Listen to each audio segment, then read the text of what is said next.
Hello guys, so in today's video, nagluto ako ng pork sinigang. So, ayan, ang daming kangkong.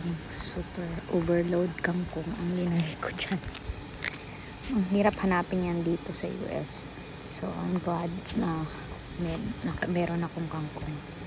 So, hindi ko na pinakita yung whole process kasi alam naman natin kung paano na magluto ng pork sinigang.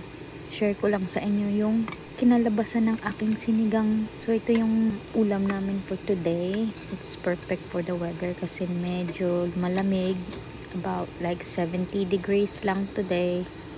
So it's very nice na humigop ng sabaw. So transferring na into a bowl para makakain na tayo.